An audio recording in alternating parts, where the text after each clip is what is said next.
الرحمن الرحيم الحمد لله رب العالمين والصلاة والسلام على سائر الأنبياء والمرسلين خصوصا خاتمهم وأفضلهم سيدنا وحبيبنا محمد وعلى آله وأصحابه وأمته أجمعين. ربنا آتنا في الدنيا حسنة وفي الآخرة حسنة وقنا عذاب النار. اللهم تقبل صيامنا وقيامنا يا رب العالمين. بینەرانی خۆشەویست، مسلمانانی بەڕێز، ڕۆژەوانی مانگی ڕەمەزانی پیرۆز، سڵاوی خوای گەورەتان لێبێ. داواکارین لە خوای پەروەردگار کە نوێژ و ڕۆژ و تاعەت و عیبادەت و تەراویح و هەموو پەرستەکانمان لێوەربگرێت و بە باشترین شێوە پاداشمان باتەوە و داوای لێ یەکەین مانگی ڕەمەزان بکا بە مانگی خێر و خۆشی بۆ ئێمە و بۆ میلەتەکەمان و بۆ وڵاتەکەمان ئینشاء الله. بەڕێزان و خۆشەویستان، لەم چەند ساتێکە لە خزمەتتان دام،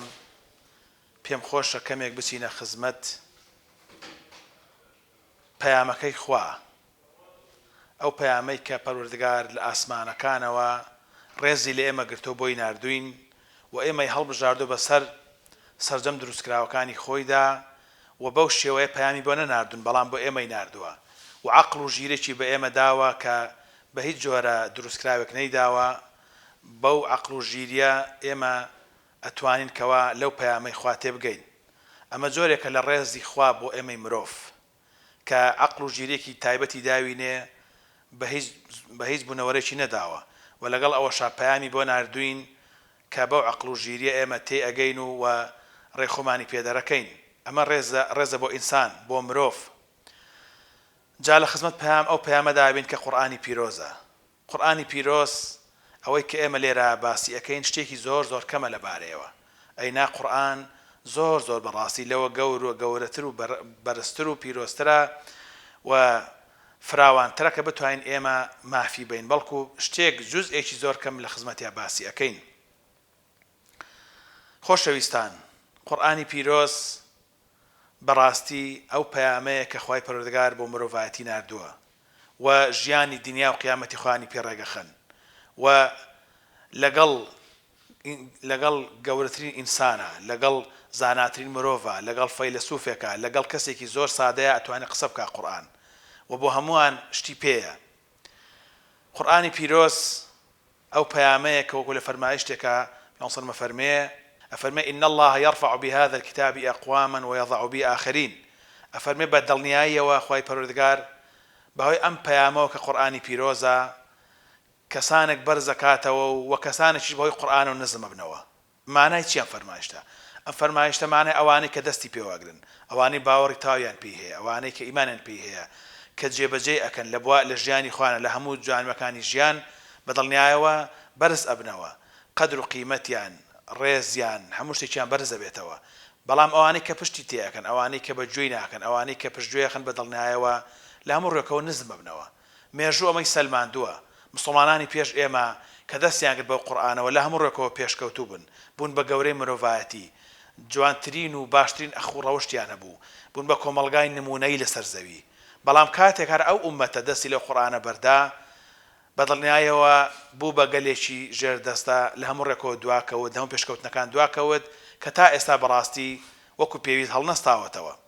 بۆیە قورئان ئەوەندە عەزیمە و ئەم مانگی پیرۆزە یەکێک لە خەسڵەتەکانی پێگوترێ مانگی قورئان، چونکە قورئانی پیرۆز لەم مانگەدا دابەزیوە. شهر رمضان الذي أنزل فيه القرآن. پەروەردگار فەرمی مانگی ڕەمەزان ئەو مانگەیە کە قورئانی تیادا بەزیوە، کە قورئان لە ئاسمانە هاتۆتە سەر زەوی بۆ مرۆڤایەتی. بۆیە مانگی ڕەمەزان بەڕاستی کە بەرز بۆتەوە و گەورە بووە و بۆتە گەورەی مانگەکان لەبەرەوەی کە قورئانی تیادا بەزیوە. هەر کەسێک دەست بەم قورئانەوە بگرێت، باوەڕی پێی بێنێ، بیخوێنێ، لە خزمەتیا بێ، ئەوای کە قورئان داوە کە جێبەجێ بکە بەرز دەبێتەوە. ئەوە تا مانگی ڕەمەزانی پیرۆز لەبەرەوەی کە قورئانی تیادا بەزی بوو بە گەورەی مانگەکان هەمومان ئەزانین. بەڵێ خۆشەویستان، مانگی ڕەمەزان بۆیە بوو بە گەورەی مانگەکانی تر و لە هەمیان مەرتەبەی بەرزتر بۆ لەبەرەوەی قورئانی تیادا بەزیوە. شەوی قەدر کە قورئانی تیادا بەزیوە هەمانەزانین کە لە دەشەوی ئەخیری مانگی ڕەمەزانی پیرۆزای بوو بە گەورەی هەموو شەوەکانی تر ساڵ کە 360 ئەوەندە شەوی تایە شەوی قەدر بوو بە گەورەی هەموو شەوەکان لەبەرەوەی کە قورئانی تیادا بەزی. پەروەردگارە فەرمێ أعوذ بالله من الشيطان الرجيم إنا أنزلناه في ليلة القدر وما أدراك ما ليلة القدر ليلة القدر خير من 1000 شهر. سیر کە تاکۆتایی ئەم سوڕەتە ئاماژەیە بۆ گەورەی شەوی قەدر کە قورئانی تیادا بەزی واتە ئەو شەوە بۆیە گەورە بۆی نا شەوێکی ئاسایی بووە بەڵام بۆیە گەورە بە لەبەرەوەی کەوا قورئانی تیادا بەزیوە ئەو فەزڵەی بەهۆی قورئانەوە وەرگرتووە کە پەروەردگار دایناوە هەر کەسێک لەو شەوەدا هەستێتەوە خواپەرستی بکە و لەگەڵ پەروەردگاریە ڕاز و نیاز بگۆڕێتەوە و عیبادەت بکە خێری 1000 مانگی هەیە کە 83 ساڵ زیاترەکە بۆیە ئەو شەوە بەهۆی دابەزینی قورئان و ئاوە گەورە بوو. و هەروەها پێغەمبەری ئازیزمان محەممەد صلی الله عليه وسلم کە گەورەی پێغەمبەران لە هەمویان فەزڵی زیاترە و مەرتەبەی بەرزترە بەهۆی قورئانەوە بوو چونکە قورئانی بۆ دابەزی قورئان بۆ پێغەمبەر داوسان بۆ محەممەد داوای صلی الله عليه وسلم بۆیە بوو بە گەورەی پێغەمبەران هەمومان ئەزانین یعنی بۆیە پێغەمبەر صلی الله ئاوا گەورە بوو کە بوو گەورەی پێغەمبەران کە قورئانی بۆ دابەزی. بۆیە وجبریل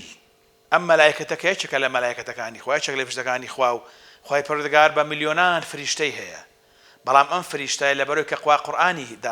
قورئانی هێنایە خوارەوە بۆ زەوی بوو بە گەورەی فریشتەکان هەمومان ئەزانین جبریل بوو بە گەورەی فریشتەکان هات مواجهی پێغەمبەرانی ئەکرد بوو بە سەفی لە بینی خوا و پێغەمبەرانە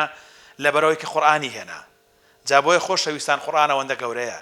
هەر کەسێک هەر پیاوێک هەر ئافرەتێک دەست بە قورئانی پیرۆزەوە بگرێ بە دڵنیا ئاوا خوا گەورەیەکە ئاوا خوا پەروەردگار مەرتەبەی بەرز دەکاتەوە. دۆستێکی خۆشەویستم هەیە لە یەکێک لە جامیعەکانی کوردستان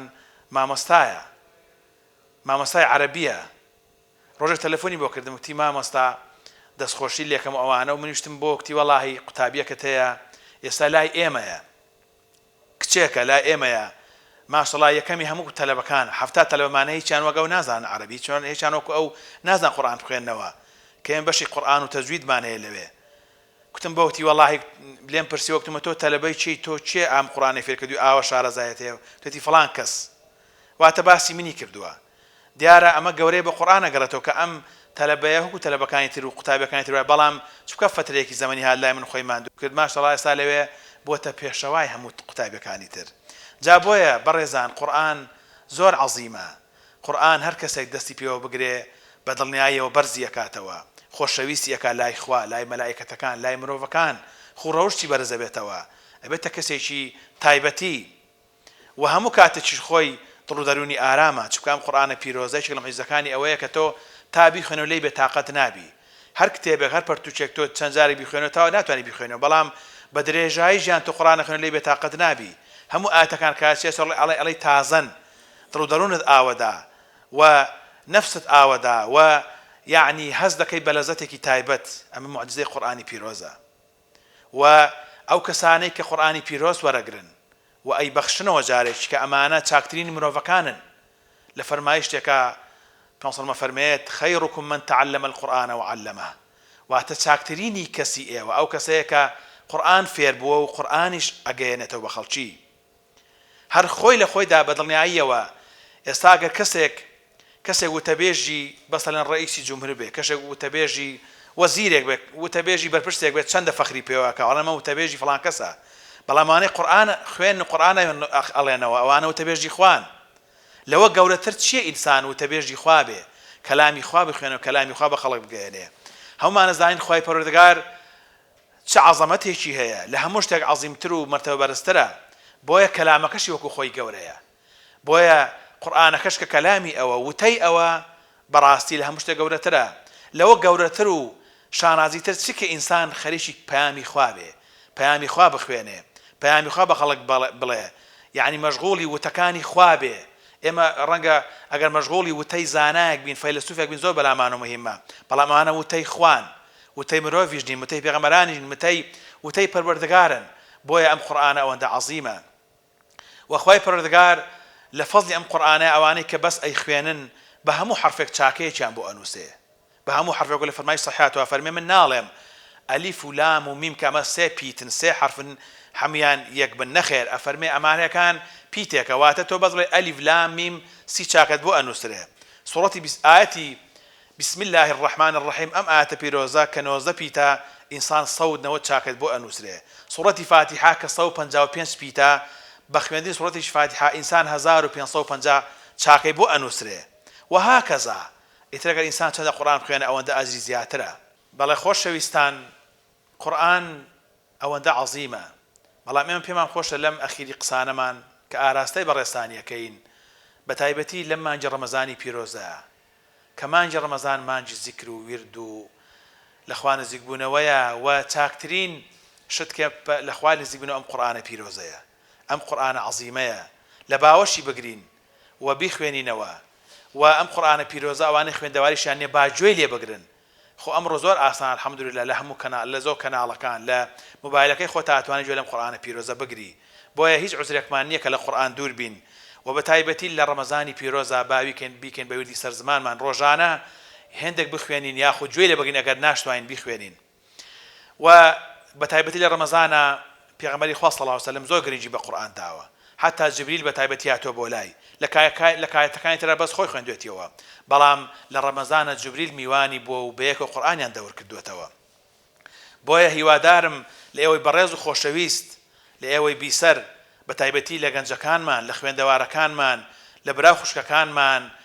بەڕاستی ئەگەر هەنێ سەرکەوتوو بن سەرفراز بن خۆشەویستی خوا پێغەمبەر صلی الله علیه و سلم کار ئاسانیان بۆ بکرێ دەرونیان ئارام بن با باش بن قورئانەدا بکەن لە هەموو کتێبێک گەورەترە لە هەموو زانستێک گەورەترە لە هەموو عیلمێک بەڕاستی بەڕێزترە بۆیە هیوادارم بەتایبەت لە ڕەمەزانی پیرۆزە بیکەین بەوردی سەرزمانمان بیخوێنین و هەروەها دوای ڕەمەزانیش بە هەمان شێوە بەشێ لە کاتمان تەرخان کرد بۆ قورئانی پیرۆز بەتایبەتی خوێندەوارەکانمان گەنج و لاوەکانمان ئینشاء الله تعالى و کە لەگەڵ ئەم قورئانەدا بین بەدڵنیاییەوە سەرفرازین و دیارە لە قورئان لە خوێندنی گرنگتر کارپێکردنێتی هەوڵ بین بەڕاستی کار بە قورئانی پیرۆز بکەین بۆی سەرکەوتوو بین بۆی سەرفراز بین وەکو لە دایکی ئیمانداران پرسی حەزەتی عایشەتیان ئەی دایکی ئیمانداران پێغەمبەر سەلەم خوو ڕەوشتی چۆن بوو فەرمی کانە خولوق القورئان پێغەمبەر سەلەم قورئان هەموو خوو قورئان چی بوو ئەو بۆ شێوە بوو قورئان داوای لێبوردنەکە ئەو لێبوردە بوو قورئان داوای ڕەحمبەزەییەکە ئەو ڕەحمبەزەیی هەبوو قورئان داوای ڕازگۆیەکە ئەو ڕازگۆ بوو قورئان داوای ئەمانەتپارێزیەکە ئەمانەتپارێز بوو قورئان داوای دڵسۆزیەکە ئەو دڵسۆز بوو قورئان داوای هەرچی کرد بێ ئەو پێغەمبەر سەلەم بەڕاستی ئەو قورئانەی جێبەجێ کرد بۆیە لە خوێندنەکەی کە چەند گرینگە جێبەجێکردنەکەیەتی کارپێکردنەکەیەتی لە هەموو بارەکانی ژیانمانە لەگەڵ دایک و باوکمانە لەگەڵ هاوسەرمانە لەگەڵ مناڵمانە لەگەڵ دراوسێمانە لەگەڵ کۆمەڵگەمانە لەگەڵ ئیش و کارەکانمانە بەڕاستی ئەم قورئانە پیادە بکەین چونکە ئەم قورئانە لەکو لە فەرمایشتێکە پێغەمبەر سەلەم فەرمێت لە قیامەتە دوو شت تکامان بۆ ئەکا یەکیان ڕەمەزان یەکیان قورئانی پیرۆز ئەوانەی کە بە ڕۆژوە بنڕێز لە ڕەمەزان ئەگرن لە قیامەتە شەفاعەتیان بۆ ئەکا ئەو قورئانش کە ئەی خوێنی و کاری پێ ئەکەی و عەمەلی پێ ئەکەی بەدڵنیاییەوە لە قیامەتە شەفاعەتت بۆ ئەکا و وازە لێ ناتات باتە بەهەشتەکەی خوای پەروەردگارەوە جا بۆ ئینشاءڵڵە تەمەنا ئەکەم کارەکە زۆر گرنگە کە کاری پێ بکەین ئەگەر کاری پێ نەکەین لە قیامەتە شایدیمان لەسەرەدا جا ئینشاءڵڵە هەوڵ بین یەکێک بین لەوانەی کە قورئان بخوێنین کاری پێ بکەین و جێبەجێکەین لە بواری ژیانمانە بۆی سەرکەوتوی دنیا و قیامەت بین خۆشەویستان و بەڕێزان بمەندە کۆتایی بە بابەتەکەمان هێنین بە پەیامەکەمان هێنین بۆ ئێوەی بەڕێزی وادان ئینشاءڵڵە ئێوەش خۆتان زیاتر معلومات کۆ بکەنەوە و لەسەر ئەم قورئانە پیرۆزە و لە خزمەتیا بن و کە بەڕاستی ڕووناکی دنیا و قیامەتە داواکانی لە پەروەردگارمان ئەم قورئانە بمانکە بە قوتابی ئەم قورئانە لە خزمەت ئەم قورئانەدا بین بە خوێندنەوە بە کارپێکردن